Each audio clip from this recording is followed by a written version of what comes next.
is the Friday night. We're in Metro Cola. We're brought to you by Erdinger. I've got with me James Sutton, Mick Moran. Nailed it. Craig Hannan to work through, to look back theoretically on Union Saint-Gilloise, all the best, to look ahead to Manchester United Football Club, to look ahead to Manchester United Football Club and their visit to Anfield at the weekend. That's what we are going to do. And what I want, James, is I want there to be a lot of Manchester United Football Club by the time it finishes, because that suggests that Liverpool will have done a decent job over the course of the game. It's so odd, the extent and the endlessness of them being in crisis. They are just perpetually in crisis. They're also constantly fucking sixth. Whenever you look at the league table, somehow they're sixth. If they've won the sixth, if they've lost the sixth, they're just always in sixth. But there is this thing with them where they keep coming, they keep getting beaten heavily by Liverpool, they come back, nothing changes. We go to their place, occasionally they might get one, nothing changes. Nothing changes. I don't know how they're all still going to Old Trafford, to be honest with you, because nothing changes. It's a miserable experience, isn't it? And long may it continue. Yeah. Craig and I were throwing out the old quote. We've said it so many times. They ruined my childhood. I wish this lasts forever. It is delicious. I dine upon it every single week, every single season. I'd love a big statement this weekend. I'd love a really big statement because. Not least because Manchester United are really, really shit. They've also got loads and loads of injuries as well. We play them at a fantastic time. And whilst we're not blowing teams away, if there's one game of the season at home at Anfield, it's this one. This is what you put your house on to say we're going to absolutely batter these, because everyone will be up for it. And it's funny because I look at the league table right now and I'm ecstatic and it's brilliant and it's all, United are sixth. Bells and well, exactly. We're top, they're sixth. It couldn't be any more perfect. And yet I look back and I haven't actually enjoyed a huge amount of our football this season. Like there's Everton, there's the Toulouse game was great, there's the Villa game, there's a few standouts, but for the most part I haven't had an incredible time this weekend. This is when I'm going to have an incredible time. He's very certain, Mick, very certain. I feel like you can't keep being this bad. And I also feel at some point professional pride kicks in. You cannot rock up to Anfield and get whacked again. That's not to say that Liverpool shouldn't win the game. I think Liverpool should win the game. But surely at some point they look around that Man United dressing room, they all look at each other and go, not today, boys, not today. Yeah, I think it's easy to get into that mindset, and I want it to happen. I very much want it to happen where we absolutely smashed them 4-5-0 again. But I'm just thinking, are they going to do it again? Is it going to happen again? Probably not. And I feel like it's going to be... The thing that always strikes out to me is, have they got what Liverpool struggle against is teams sitting back. And I feel like they haven't got the character or like the tactical nous or whatever to do that. And I feel like because of that, they're going to try and come out because the Manchester United, like you keep saying. But I feel they did sit back against Bayern at home. They did, but they're not very good at it. They got beat 1-0. It's like a testimonial. Yeah. Did you see it? It's fucking dreadful. Honestly. Really bad. I know, but they still did it. Is the point? The point is you can't. They did it. So that's what they're going to try and do, isn't it? They're going to come to Anfield. Well, they've got no choice. They can't. They've got no guns to go ablaze. Yeah. I think what I'm trying to say is that they're going to try and do a version of that, but I don't think it's very good enough to counterbalance. I mean, like you said, we've not been that great in recent games. We've been getting through games, and it's been like, forget the performance, let's just win. Yeah. I feel like this game, if you offered me now 1-0, 2-0, I would take it. If we play shit and we win 1-0, 2-0, I would take it. Only because this type of game, when you're going into it, it's one of them where you've just got to take what happens. I think like last season, 7-0, it's easy to get drawn into that and think that it's going to happen again.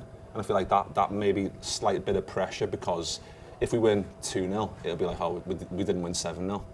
That's what the media will kind of be trying to... But 2-0 beating United at home, 2-0 is absolutely brilliant. Off the basis of Manchester United ruined my childhood, etc. Let me return to factoring all those things, 2-0 I would absolutely take right now. It worries me how sort of... there's almost like an arrogance of us going into this because we have beaten them 7-0. Because we have beaten them 7-0 and we've beaten them 5 in recent seasons. I would love absolutely nothing more than to rag them everywhere and to see off Ten Hag, because there's no way he survives, getting ragged by Liverpool twice in a row. I think it's going to be a dog of a game, and as you say, I just think all we need from this is 3 points. You know, I don't even need a big statement yet. Arsenal can be the statement. This can be the platform for the statement. You know, this can be the game where we're all dancing around the Kop on Sunday night, singing, you know, Liverpool top of the league. That's all I want at this stage. Watching United in midweek, it's very easy to get drawn into the 5, the 7, the how many goals are we going to score. I want Liverpool going into this game. Not thinking that they're going to annihilate them, but in the dressing room going, let's do it again. That was fun, wasn't it? That's what I want from them. I want them to go at them. I don't want them to show, allow United any encouragement, because that's been, you know, that's something that we let Fulham back into the game when we didn't need to. We don't need to let United back into the game. Yeah. And there's a bit of in this fixture, I think there's been in recent years, even though we've tended to win the games, I think there's been a bit of that where we let them back in. I think there's the one where Shaqiri gets the brace. We're battering them. We let them get back to 1-1. The 1920 season where we go 1-0 up quite early, Virgil header. We have a couple of good chances, but they have a couple of good chances as well. We give them some encouragement. We go, you're not out of this. Yeah. And they weren't quite as bad then as they are now, on paper at least.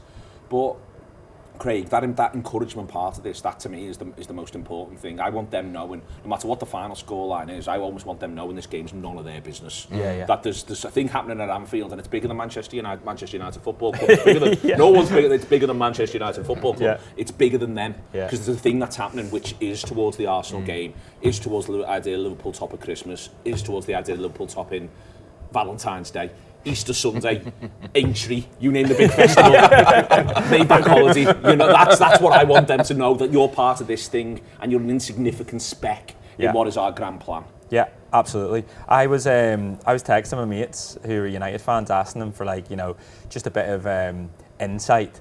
And I wasn't looking for any insight. I just wanted them to tell me, they're all dreadful. They're all so sad. It's incredible. I was reading every bit of it going, tell me more.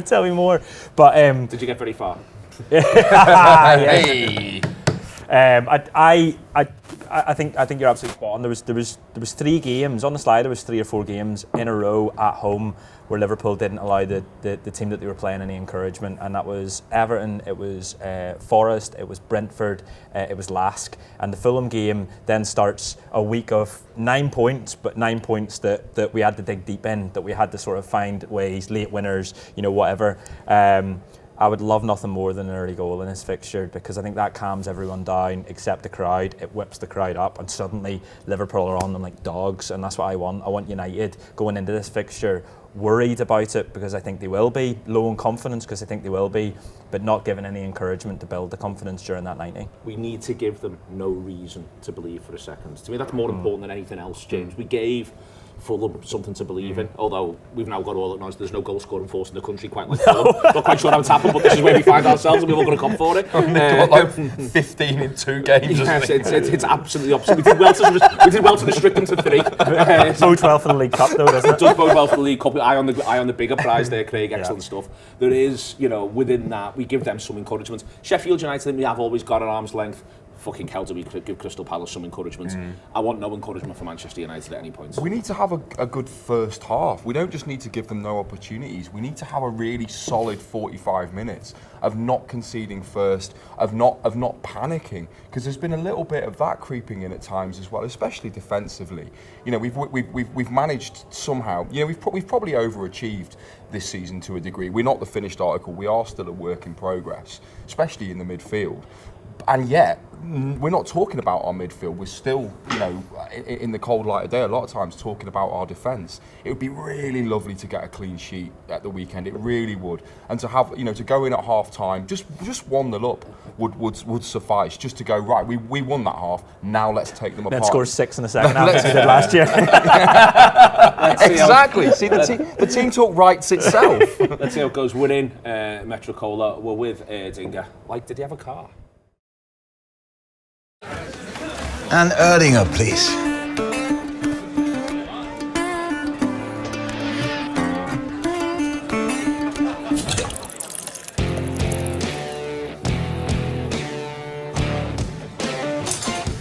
Stop!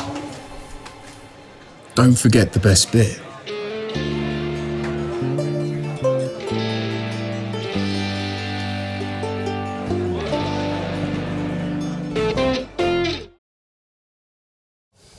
pleasure to be back. Still in Metrocola, still having a lovely time with these three, as you'd expect. What's the team? That's for me, Mick. This is the toughest question. I think it's actually remarkably difficult to predict Liverpool's team for this one. I don't think it's a straightforward line-up, and the manager has got questions about a couple of them. He could make a couple of quite big shouts on form if he wanted to, which for a side that sits top of the league is an interesting sentence to be able to say, but I think it's in there. He can make a tactical shift. He can make any one of a number of decisions. What do you think he's going to do? I'm hoping he just like balls out, strongest team he can. I mean, I think it's... But what do you think that is in this instance? So I think Konate's got... I mean, it's weird because, like, Konate was always one of my favourite centre-halves for us, or probably my favourite one, and then, of course, like, the injuries and stuff, and we're trying to temper him coming back into the side, and then the Matip thing happens, and he's still not coming in, Quanta's coming in, and it's like he's coming in a little bit, so I feel like this one is I think is for him. I'd like to see Endo in there, to be honest. I feel like that might be met with a little bit of, like, I don't know how they feel about that, but I feel like for him in there, in a game like this, what worries me is when he's getting crowded out, I worry about him in them scenarios, but I feel like this is a game where I don't think he will be. I feel like they're going to try. He's not good recently. They're going to try and do that, but I just don't think they're good enough. I mean, that might come back to bite me, but I feel like they're not good enough to do that at this stage, at this point in time.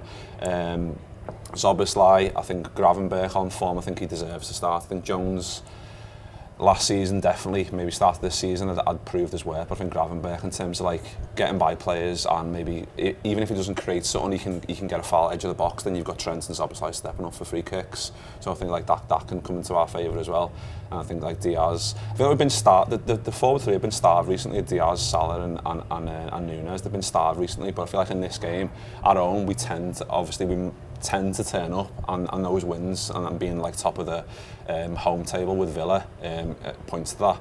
And I feel like this game is, again, it's too easy to overstate how massive this game is. But when you've got like those type of players, you can run in behind, like you said, like Nunes and Salah and Diaz. These type of games are hopefully the games where they come alive and they can thrive in these type of games. So I feel like that would be in general my type of 11. I've got a naughty shout. I'm not sure people like. I'd keep Nunes on the bench and play Gakpo, or do a last season and play Nunes on the left. And I don't think he would do that. We haven't seen that this season, but like I think given the fact that they're going to sit back, I'd like Gakpo in that position. And I just love the idea of having Nunes to come on at like a break glass. And I think the problem with, I know Gakpo's come on and scored goals, but it's just one of those things where if it's on 60 and it has been fraught and it's been dogged and it's been horrible, but we know we've got Nunes in our back pocket, we know we've got Harvey Elliott in our back pocket, that would excite me. I'm a bit worried about the midfield actually. I know, and I don't want to pick on Endo, but like I'd sort of forgotten that McAllister wasn't going to play in this game until I was thinking about it today. I was like, shit, he's still not back. That's just one thing that worries me. But I think he does Endo. I think McAllister might be Toffee. Do you right? Do you reckon? Could be wrong. I think McAllister. There's something about it just doesn't quite sit right with me. But I've been wrong about Liverpool injuries before. What do you think of these lineups being thrown around? Would you do anything different? No, I'm kind of with you, to be honest, Mick. I think that's. I really want to see a big performance from Diaz. I'd love a big game for him, because I think he's gone off the boil quite a lot, and the things that I really loved about him as a footballer when he first joined us have kind of faded a little bit. Beating players especially, seems to have forgotten how to do that. Do you think that's confidence, or do you think that's it's a different post-injury? Or yeah, I think it might. I think personal circumstances. Yeah, I think that probably has played into a lot of the whole team, the whole squad. You know, that was a huge event for anyone to come back from. But I don't think he's looked the same since then. So I'd love a big game for him. But equally, I am with Craig. I love Nunez off the bench, and also don't forget we're going to be playing 20 extra minutes at the end of the game. It's going to be 110 minutes. So it's not like a little cameo. In historically, it was a little cameo at the end of the game. Now you're talking about 35, potentially 40 odd minutes. So yeah, that would be for me. Anyone tempted to the idea of playing Alexander-Arnold in midfield and playing Gomez at right? I've thought about it many a time, not just for this game. Yeah, I think it's. I don't know if Klopp does it, but I feel like it's definitely an option in there. I think Endo he's definitely got his limitations, hasn't he? I think, like you said, Craig, I think there's certain scenarios, certain games. I'm a little bit worried about what he can bring in those situations, but I feel like Yeah, I mean, if he decides to switch it up and puts Gomez out there, I think Gomez proved in the last game, like how in the last Premier League game, how good he was, and how up for the fight that he is, like getting down that wing and providing the width and just like being dogged, getting in behind, putting crosses into the box and linking up play and stuff. So I feel like he's proved that from his side. But we haven't seen much of Trent starting in that 6th position, so that don't want to say it worries me a little bit, but we haven't seen him starting in games, so I feel like we need to see that a little bit more. But what a game to go in, and if he does start there, what a game to do it, and if we go on and absolutely batter them, then it's good testament to do it. I was going to say, like, although we're saying Endo, it has his limitations. Are we also not giving this Manchester United team an awful lot of credit? Like, they are really, really poor, and they've got 2 more injuries. I think it's 2 after the Bayern game. Looks like Maguire and Shaw are unlikely to make it. Exactly. Shaw's a big loss as well. He's a good player, Shaw. Really, absolutely one of their best players. So I think in that context, I actually feel like he could have a really good game. I don't think he will get crowded out in midfield. I think he might have a little bit of freedom. And then if things do get rough and ready, then bring Curtis Jones on, do some dog work in midfield. That would be my answer to that. But I don't think on paper, I'm not to sound arrogant, Neil, but I do think we're all over them. You happy with all this? Any of this? There's a little Elliott shout.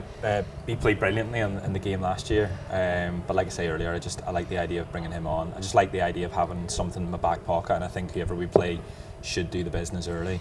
But having that sort of trump card in the back to bring on. I would have no qualms with Trent. I just don't think he does it. I don't think he does it in this game. I think we would have seen it trialled at other different times. I know we do at one stage during a game recently. I can't remember which one.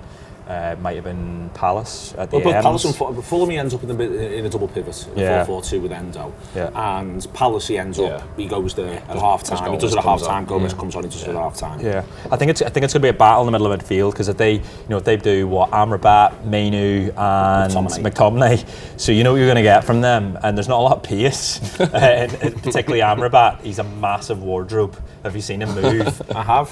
Not fast, not quick. So we can get at them and get amongst them. But they'll try and turn it into a battle. They'll try and turn it into a dogged game, and hopefully Liverpool prevail early, so that we it saves any sort of worries or my heart mostly. Okay, I'm worried about Craig's heart. In general. Let's look after it as we get through this one. Going to win the game. You know what, my prediction was 3-0, but like now that I've had this chat, I'm not made you feel better. It's not made me feel better. You know what? But like, don't feel better. Not even my positivity has brought it out of you. James, your positivity always helps me. But it's such a. I think if 7-0 last season doesn't happen, I'm going into this going, you know what, 1-0, 2-0, I'm happy. But I'm still thinking that because of last season in a weird way. So I'm feeling like that's like. I would absolutely take that right now. If someone said, just give me an OG 1-0, we play shit, we win. I thought you meant 7-0 there. No. I mean, I'd take a 7-0 if you'd offer me. I wouldn't deal on that. But yeah, I think it's as long as we win, that's the thing. We're at the stage now where it's just another win. It's just another win. We've not played well at all recently. I think that's fair to say. And I would absolutely take another one of them just to win on Sunday. Gonna win? Yeah, they don't have the firepower to hurt us, and we will outscore every team in this league. That's all you need to know, basically. Just fucking win, Liverpool. It is a just win, but be nervous. Enjoy the fact that you should be nervous. It's Manchester United at Anfield. It's meant to make you nervous. What else are we in it for if not that? Thank you very much indeed to Mick, to James and to Craig. Liverpool have played 7 home games so far this season at Anfield. They've scored 21 goals. My prediction, it's 8 and 24. See you later.